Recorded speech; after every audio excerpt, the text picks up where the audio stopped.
Sa nakaraang video ay natapos tayo kung saan sila Li Yunxiao ay hinuli ng mga taga-dagat para dalhin sa kanilang pinuno na isang martial emperor. Nakarating na sila Li Yunxiao sa loob ng palasyo at kamangha-mangha ang mga makikita dito dahil hindi nila lubos akalain na mayroon palang lungsod sa kailaliman ng dagat. Si Li Yunxiao ay malungkot dahil ang kahuli-hulihang Tiger King battleship niya ay kinuha na din ng mga taga-dagat. Makalipas ang ilang sandali ay narating na nila ang harap ng palasyo at nang makapasok sila sa loob ay makikita ang pinuno ng tribo na nakaupo sa trono. Nang makita ng Martial Emperor na mayroong na namang tao ang nanghahas na pasukin ang kanilang teritoryo ay nagpakawala ito ng malakas na pressure para takutin sila subalit mabilis din kumalma ang Martial Emperor na si Taipei nang makita na matatag ang determinasyon ni Li Yunxiao. Tinanong ng kanilang pinuno kung kasamahan ba sila Li Yunxiao ni Guardian Heng at sumagot naman ang mandirigma na sinabi ni Li Yunxiao na sila ay magkaaway. Hindi naniwala ang Martial Emperor at sinabing kaladkaden sila Li Yunxiao palabas at aipak-ain sa mga isda. Nagalit sila Li Yunxiao sa sinabi ng Martial Emperor kaya kumalas siya sa pagkakagapos at dinuro ang Martial Emperor. Hindi nagustuhan ng isang 8-star Martial Grandmaster ang inasal ni Li Yunxiao kaya ito sumugod para umatake. Nakita ni Elder Duan na pasugod ang isang malakas na Martial Grandmaster kaya agad niyang kinalas ang gapos at inatake ito na agad namang tumalsik palayo kay Li Yunxiao. Nagalit ang Martial Emperor at nagpalabas ng kanyang aura para takutin sila Li Yunxiao subalit hindi ito umubra kay Li Yunxiao dahil batid ni Li Yunxiao na ang Martial Emperor ay mayroong malubhang karamdaman at kapag sinubukan nitong maglabas ng malakas na atake ay mabilis itong babawian ng buhay. Dahil totoo ang sinabi ni Li Yunxiao ay napayuko na lamang ang Martial Emperor sa kanyang trono at inamin ang totoo na tama si Li Yunxiao subalit kung panganib ang dala nila Li Yunxiao at kinakailangan silang paslangin ay handang isakripisyo ng Martial Emperor ang natitira niyang buhay mapatay lang sila. Ang Martial Emperor ay pinaalis na lamang sila Li Yunxiao at pinagbawalan na tumapak sa kanilang teritoryo. Hindi pumayag si Li Yunxiao dahil nasa kanila ang kanyang pakay kaya nakipag-usap ito sa Martial Emperor ng patungkol sa isang kasunduan. Sa umpisa ay hindi sila pumayag dahil wala silang tiwala sa mga tao subalit nang banggitin ni Li Yunxiao na kaya niyang dagdagan ng 100 taon pang buhay ang naghihingalo niyang buhay at tulungan na mapromote ang kanyang sugatan na anak sa Martial Emperor realm sa lalong madaling panahon ay nabigla ito at napatayo sa kanyang trono. Maging si Elder Duan ay walang bilib kay Li Yunxiao sa kadahilanang hindi biro ang mapromote sa Martial Emperor realms, idagdag mo pa na katatapos lamang mapromote ang martial artist at kasalukuyang sugatan pa. Dahil nasa piit ng panganib ang buo nilang tribo ay pinakinggan si Li Yunxiao ng Martial Emperor. Ipinaalam ni Li Yunxiao na magagawa niya ito sa pamamagitan ng Divine Congo Tree na nasa kanilang pagmamayari. Pananghinaan naman bigla ang Martial Emperor nang marinig ito at inutusan niya ang kanyang anak na ipaliwanag ang sitwasyon sa Divine Congo Tree. Ipinaalam ni Taipei na ang Divine Congo Tree ay kasalukuyang nasakop ng Razor Clams tribe at wala silang sapat na lakas para bawiin ito sa kadahilanang ang kanilang sandatahang lakas ay higit na mahina sa kanila at malubha pa ang karamdaman ng kanilang ama. Nang malaman ni Li Yunxiao ang sitwasyon ay hiniling niya sa Martial Emperor na samahan sila at lusubin nila ito sa kanyang pamumuno at sa oras na makapasok sila sa Divine Congo Tree ay agad silang magtatago sa loob ng kalahating buwan. Hanggang sa mapapromote na nila si Taifan sa Martial Emperor realm at madagdagan ng 100 taon pa ang buhay ng Martial Emperor. Sinubukan naman itong pigilan ni Taipei at nagpresenta na siya na lamang ang sasama kila Li Yunxiao subalit hindi sumang-ayon ang Martial Emperor dahil hindi magiging sapat ang lakas nila kung hindi siya kasama kaya nagpresenta na siya na ang sasama sa gagawing mission kahit na nakataya ang kanyang buhay. Ilang saglit pa ay dumating na ang sugatan na anak ng Martial Emperor na si Taifan at ang susunod na magiging pinuno ng tribo. Tutol si Taifan sa nais mangyari ni Li Yunxiao dahil ang kanyang ama ay hindi nasa maayos na sitwasyon at iniisip na ginagamit lamang sila ni Li Yunxiao.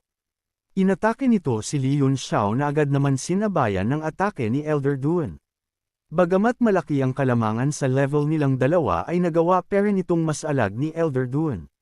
Susubukan pa sanang bumawi ni Taifan subalit pinigilan na siya ng Martial Emperor sa kanyang kalapastanganan. Si Taifan ay walang magawa kundi sumunod sa utos ng kanyang ama subalit may isa na namang anak ang dumating at hindi din naniniwala kay Li Yunxiao na isang tao. Si Tai Ling ay anak na babae ng Martial Emperor at ang kaisa-isang marine refiner sa kanilang tribo. Sinabi nito na napakadelikado ang gagawin nilang plano kaya mas mabuti na sila'y magtago sa loob ng 100 taon at hintayin ang kanyang kapatid na ma-promote sa Martial Emperor realm at siya bilang third-tier refiner. Tumutol naman ang kanyang ama dahil ang Razor Clam tribe ay tiyak na hindi sila pagbibigyan ng ganoon katagal na para makabawi ng lakas at batid niya rin na ang kanyang buhay ay hindi na sapat para antayin pa ang panahon na iyon. Nakisali sa usapan si Li Yunxiao at tinanong sila kung ano ang background ng Razor Clam tribe dahil sa kanyang pagkakaalam ay kabilang ito sa ibang region ng karagatan. Sinabi naman ni Tai Fan na ang Razor Clam ay nagmula sa East Region at isang second-tier tribe na bumagsak sa 6th-tier tribe na kasalukuyang nagbabawi ng lakas sa South Region na kanilang teritoryo. Nagulantang naman si Li Yunxiao sa kanyang narinig dahil kung ang Razor Tribe ay kabilang dati sa second-tier tribe ay siguradong mayroon ang tribo nila na higit sa 10 martial sovereigns na martial artist kaya hindi niya lubos maisip kung ano ang dahilan sa pagbagsak ng isang malakas na tribo. Ipinaliwanag naman ni Tai Fan na wala rin silang alam sa kung anong nangyari sa tribo ng Razor Clam subalit ayon sa mga bali-balita 30 taon na ang nakararaan ay may isang malakas na nilalang mula sa mga tao ang pumasok sa karagatan at kinalaban ang Royal Family. Ipinag-utos ng Royal Family sa lahat ng second-tier tribe na magtulong-tulong para tugisin ang martial artist subalit bigo silang magawa ito dahil ang martial artist ay sobrang lakas na nagawang paslangin ang higit sa 100 na martial sovereign mula sa iba't ibang second-tier tribe ng karagatan. Ang Razor Clam ay kabilang sa mga second-tier tribe na nakilahok sa nasabing pagtugis kaya naubos ang lahat ng kanilang malalakas na martial artist at kasalukuyan silang nagtatago sa South Region kung saan kasing lakas nila ang mga tribo dito para muling magpalakas. Si Li Yunxiao na nakikinig ay biglang pinagpawisan dahil naalala niya ang mga panahong pinasok niya ang karagatan ng East Region noong 30 taon na ang nakakalipas bilang si Emperor Gu Feiyang. Ilang sandali pa ay nagsalita na ng mga galit na salita ang mag-ama at sinusumpa nito si Emperor Gu Feiyang dahil bagamat hindi sila apektado ay isang malaking kahihiyan naman ang binigay ni Emperor Gu Feiyang sa kanilang mga taga-dagat. Dahil hindi na komportable si Li Yunxiao ay binago na niya ang usapan at nag-focus sa gagawin nilang paglusob. Si Tai Ling ay hindi peren naniniwala sa mga sinabi ni Li Yunxiao kaya hinangian niya ito ng pruweba na kaya niyang panindigan ang kanyang mga sinabi. Iminungkahi ni Li Yunxiao na dahil isang refiner si Tai Ling ay maari silang magkaroon ng kompetisyon bilang refiner dahil si Li Yunxiao ay isa ring refiner. Dagdag pa niya na kung matalo niya si Tai Ling ay susunod sa kanyang mga utos ang buong tribo patungkol sa gagawing paglusob. Mayabang naman itong tinanggap ni Tai Ling dahil malakas ang kumpiyansa niya sa kaniyang sarili bilang nag-iisang refiner sa kanilang tribo kaya tinanong niya si Li Yunxiao kung ano ang kanilang paglalabanan. Sumagot naman si Li Yunxiao na si Tai Ling na ang bahala mamili at lalabanan niya ito sa kahit anong gusto niyang kompetisyon maliban lang sa pabilisan lumangoy. Nagalit si Tai Ling dahil mukhang minamaliit siya ni Li Yunxiao kaya hinamon niya ito sa pataasan ng kalidad ng pag-refine. Natuwa naman si Li Yunxiao dahil mabilis niyang nabibilog ang mga utak nila at agad sumasang-ayon sa kanyang gusto. Napansin ng Martial Emperor na padalos-dalos ng desisyon ang kanyang anak kaya nakisali na ito at iminungkahi na maglalaban na lamang sila sa pagalingan ng pag-control ng apoy kung saan magaling si Tai Ling.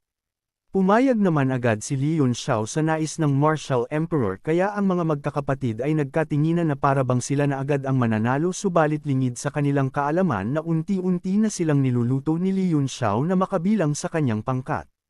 Dahil nailatag na ni Li Yunxiao ang kanyang plano ay nagsimula na siya sa kanyang unang hakbang na mapasakamay ang isang buong tribo.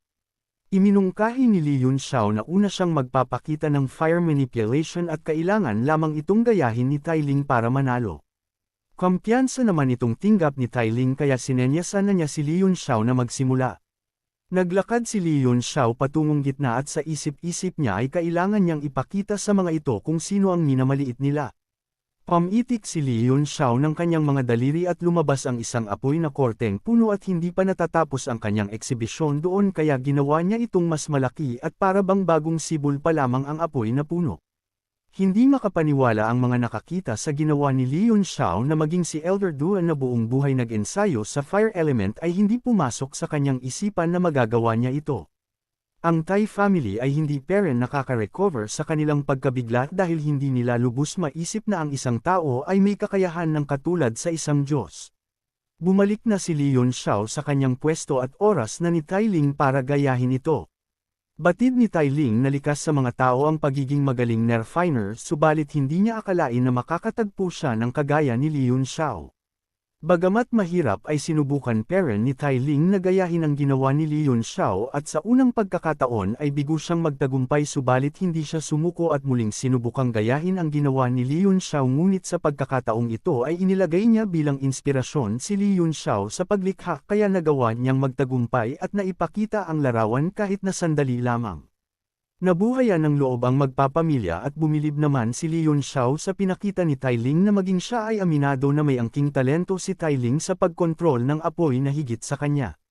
Dahil batid ni Li Yunxiao na talentado si Tai Ling sa fire manipulation ay muli siyang magpe-perform subalit ang ipapakita na niya ngayon ay ang pinakamataas niyang narating pagdating sa fire manipulation art. Seryoso silang lahat habang pinapanood si Li Yunxiao na sinisimulan ang kanyang fire manipulation art.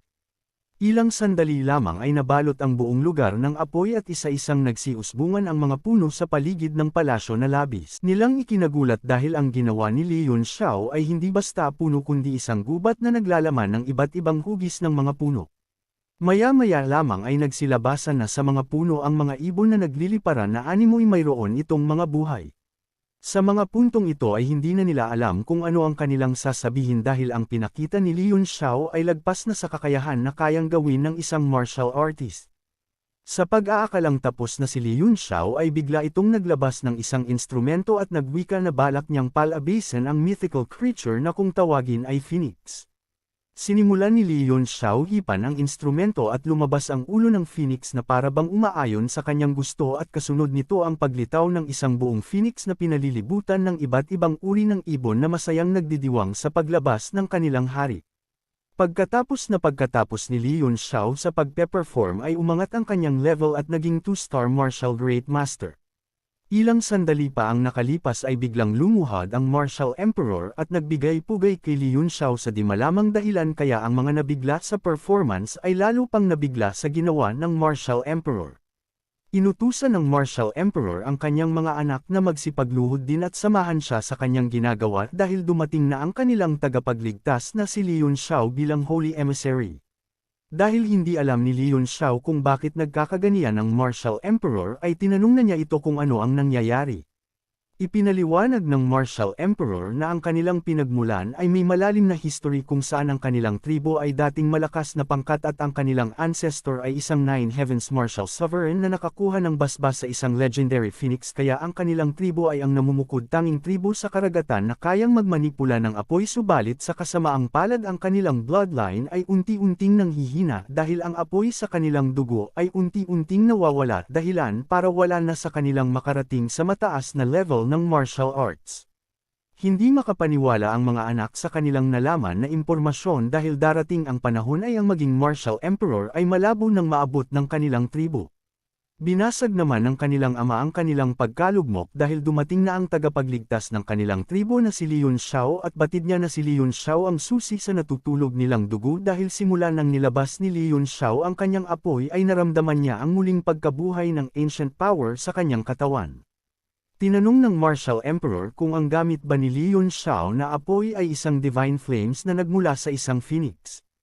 Habang hinihintay nila ang sagot ni Li Yunxiao ay hindi naman makapaniwala si Elder Duan dahil sa kanyang pagkakaalam na ang mga phoenix ay isa lamang alamat at wala pang nakakapagpatunay dito.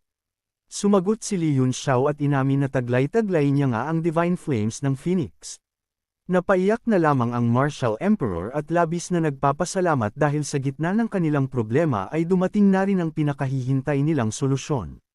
Nais pa sana nilang bigyan ng magarbong selebrasyon si Li Yunxiao subalit pinigilan ito ni Li Yunxiao at hiniling na lang na agad silang magtungo sa Divine Congo Tree. Sa kanilang paglalakbay ay hinarang sila ng Razor Clam Tribe bago pa man sila makalapit sa pasukan papunta ng Divine Congo Tree. Nang makita ito ni Li Yunxiao ay naalala niya nga na marami siyang napaslang na kagaya nila noong panahon na hinahabol siya ng mga mandirigman ng karagatan. Ipinag-utos ni Li Yunxiao na paslangin ang mga Razor Clam tribe nang mabilis at agad naman itong sinunod ni Tai Fei. Humanda na sa pag-atake si Tai Fei at sa isang iglap ay nahati sa maraming piraso ang mga bantay na Razor Clam tribe. Nang makalapit na sila Li Yunxiao sa lugar ay ginamit niya ang kanyang Universal Detect para alamin kung narito nga ang Divine Congo Tree. Gamit ang Universal Detect ay nakita agad ni Li Yunxiao ang malalaking ugat na naging pundasyon ng Divine Congo Tree at kung susumiin ang laki ng buong puno ay kaya nitong sumukat ng isang maliit na lungsod. Dumiretso na sila Li Yunxiao sa Divine Congo Tree at binalaan ang lahat na maging alerto dahil ramdam ni Li Yunxiao ang marami at malalakas na Razor Clam tribe na nagkalat sa paligid. Ilang saglit pa ay narating na nila ang Divine Congo Tree at punong-puno ito ng vitality. Nang makita ng Martial Emperor ang katas na lumulutang-lutang sa tubig ay napasigaw ito sa galit dahil ang nakita niyang katas ay sobrang dami at mangyayari lamang ito kung malaking parte na ng Divine Congo Tree ang nasira. Pinatigil naman ito ni Li Yunxiao dahil baka maalarma ang mga Razor Clam tribe kaya ipinag-utos na lamang ni Li Yunxiao na alamin muna nila ang sitwasyon bago umaksyon dahil sa kanyang nakikita ay ginagamit ng Razor Clam tribe ang Congo Divine Tree para direktang palakasin ang kanilang lakas kaya mukhang mas lumala ang sitwasyon.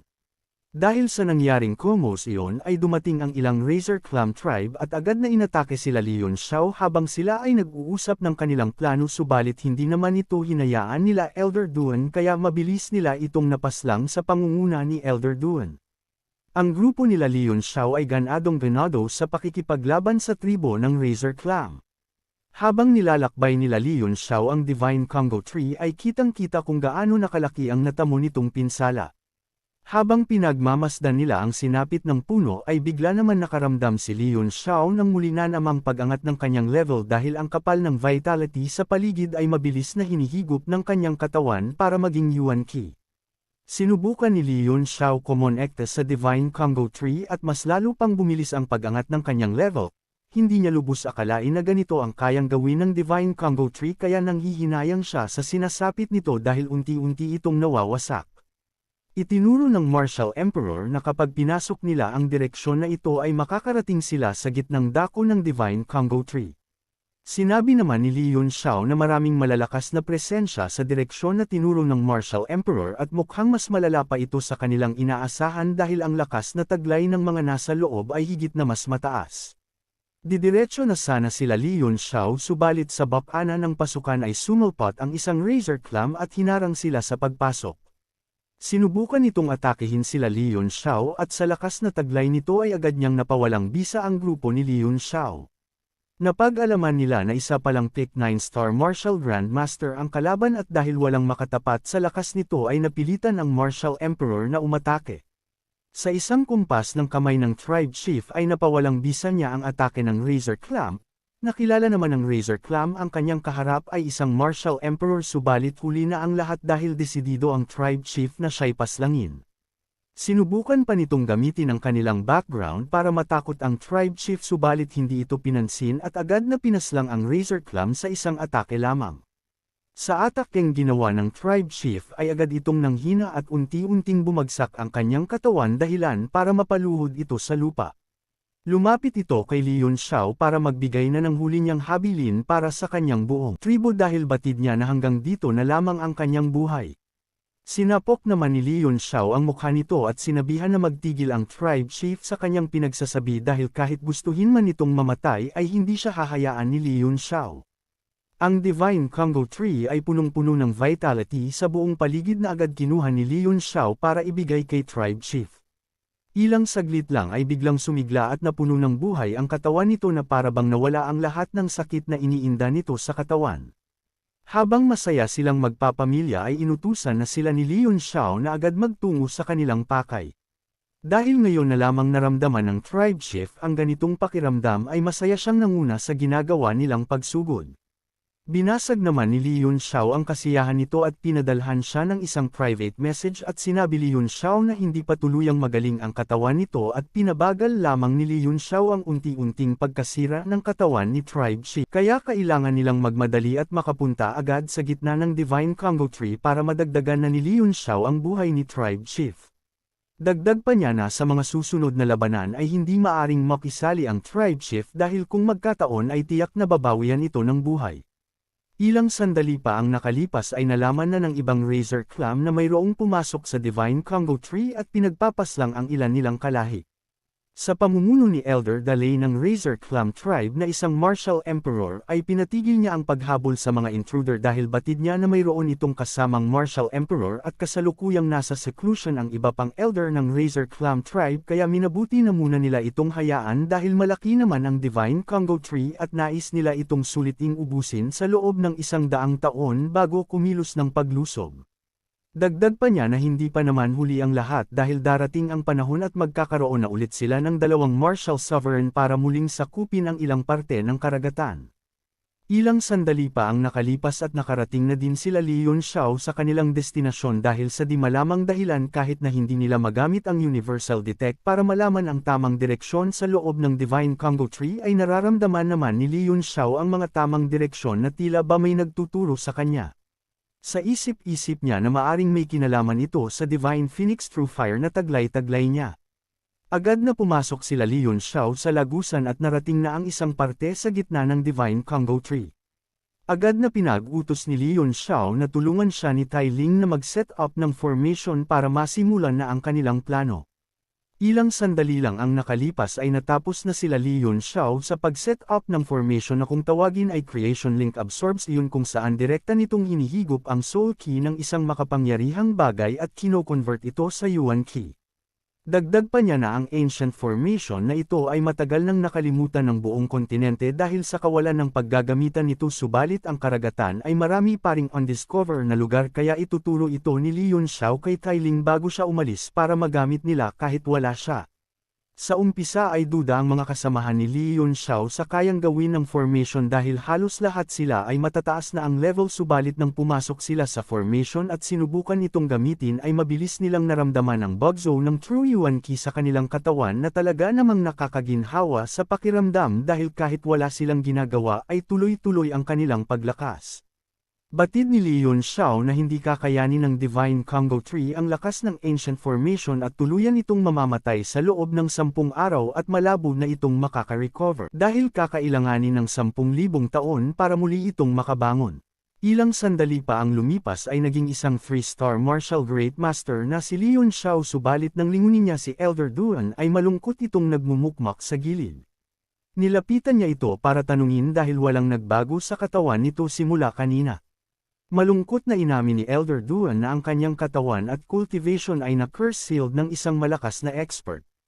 Nagulat si Leon Xiao sa kanyang narinig at agad na sinira ang damit ni Elder Duan para tignan ang kalagayan nito.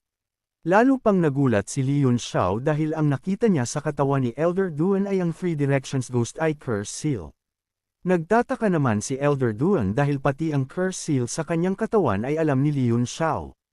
Tinanong ni Leon Xiao kung sino ang gumawa sa kanya nito. Sumagot naman si Elder Duan na dahil alam ni Leon Xiao kung ano ang pangalan ng seal ay madali na lamang niya itong malalaman dahil bilang lang naman sa mundo ang may kakayahan na gumamit nito. Malungkot na sinabi ni Elder Duan na marami na siyang nilapitan na refiner subalit ni isa sa kanila ay walang nagawa para matanggal ang sumpa sa kanyang katawan. Binanggit ni Leon Xiao ang 5 pangalan ng kilalang martial artist na sila Hua Chanshu, Mo Xiaochuan, Jun Ruyan, Hao Liang Xiaohuang at Yang Di. Sa 5 nabanggit na pangalan ay mayroon itong isa na pagkakaparehas dahil lahat sila ay ang disciple ni Emperor Gu Feiyang. Abangan sa susunod nating kwento ay malalaman natin kung sino sa mga disciple ni Emperor Gu Feiyang ang nakalaban ni Elder Duan at naglagay ng sumpa sa kanyang katawan dahilan para bumagsak ang kanyang mataas na cultivation level na humantong na lamang sa Martial Grandmaster Realm. Sa pagpapatuloy din ng kwento ay ipapakita na ang isa sa 5 disciple ni Emperor Gu Feiyang at ang hangarin nitong makamit ang tugatog ng kapangyarihan para alamin ang dahilan kung bakit namatay ang kanyang master sa Tiandang Mountain. Kung nais mong subaybayan ang ating kwento ay i-open mo lamang ang notification bell pagkatapos mong mag-subscribe.